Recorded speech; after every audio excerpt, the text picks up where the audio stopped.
Alright everyone, it's kind of a weird news day. I had my pick of various topics to actually cover for the morning here, and the rest has to go in the live stream, I suppose. You have a drowning in Martha's Vineyard at Obama's mansion, and you also have another nepotism scandal involving the Biden crime family that's now rearing its ugly head. Have you ever heard of Elizabeth Naftali? She was on the Cultural Board of Heritage, or whatever it's called, appointed by Biden, of course. And it turns out that not only is she a donor to his election campaign, but bought some Hunter Biden art actually in Soho at an art gallery. And people are putting two and two together and saying, you effectively give a bunch of money to the Biden family by buying Hunter Biden's spit on a canvas. Although I will admit that some of his art is a bit abstract for me, but there is some degree of abstract talent there. Like, it's arguably better than most postmodern art in name. But is it worth like 80 grand for a canvas from Hunter Biden? Take Biden off of the surname and you're not going to get that. And so what the speculation is, and this has been a thing in politics and business for a long time, you can you can buy art and then you can use it as a tax grift, number one.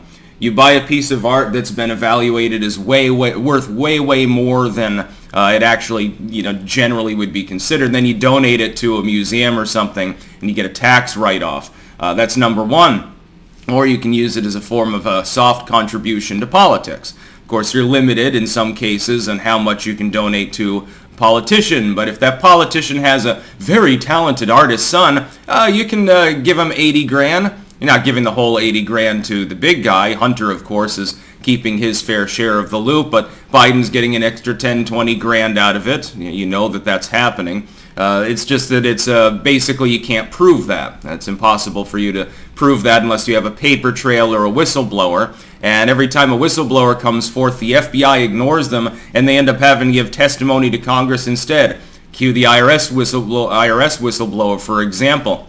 And claim there, I went to the FBI, I tried to do this, they were shutting us down. Look at Gal Luft's claims as well with regards to a separate dealing, specifically involving grifting off of the Chinese. He went to the FBI several times, allegedly. Of course, he may be covering for himself. I do believe his claim, and was shot down in that.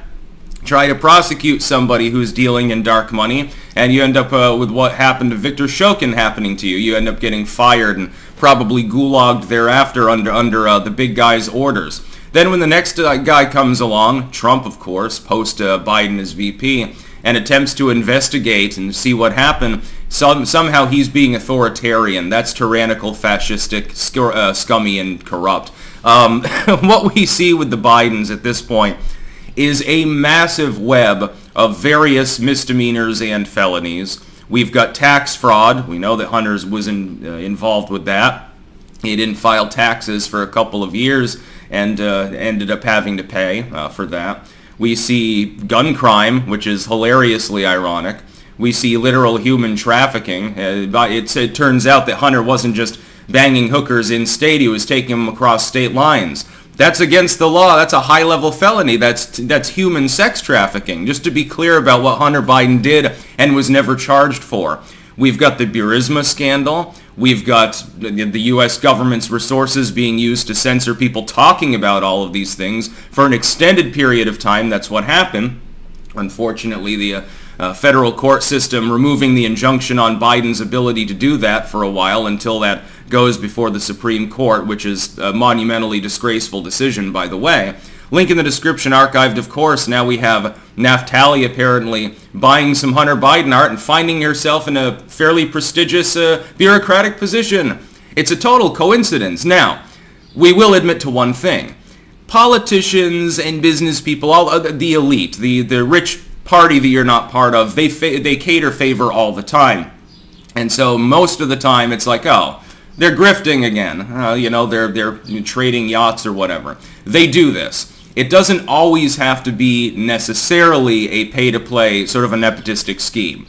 There's the off chance that Naftali was going to be billed for the position anyway, and she just wanted Hunter's art because, hey, it was made by the son of the President of the United States. That's pretty cool. It'll be an interesting conversation piece in my tea cozy den next to my collection of stuffed animals or something like that, my Ming vase.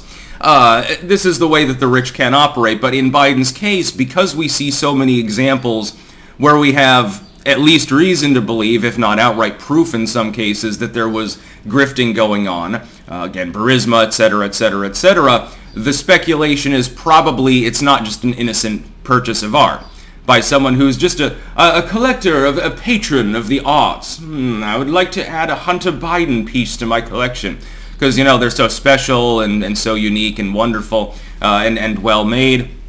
I don't think that's the case here. How many Biden crimes are we up to? It's sort of like we've got to get a scorecard going. Somebody needs to create a definitive edition, a definitive number of the times Biden has suffered a fall since he's been selected for his stewardship, and the number of crimes that he's implicated in indirectly or directly. I don't know what the score is on the latter. I think on the former we finally settled on 7 or 8, depending on what you count as a fall. Does it count if you manage to catch yourself and you don't go tumble-turding? I don't know. I guess it depends on what your definition of is. He's taking a leaf out of the book of Bill.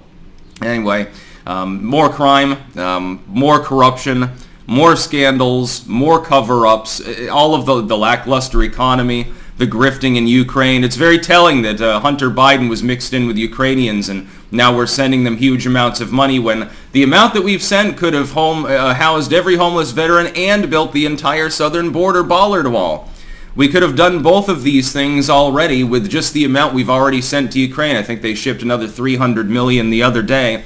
Not surprising. Given them so many bullets and rockets and shit, we're literally running low on ammo across NATO. That's a slightly dangerous position to be in. It's too bad we can't build any more manufacturing plants due to government regulation. Oh my God, think of all the emissions from this rocket factory. That would be so terrible.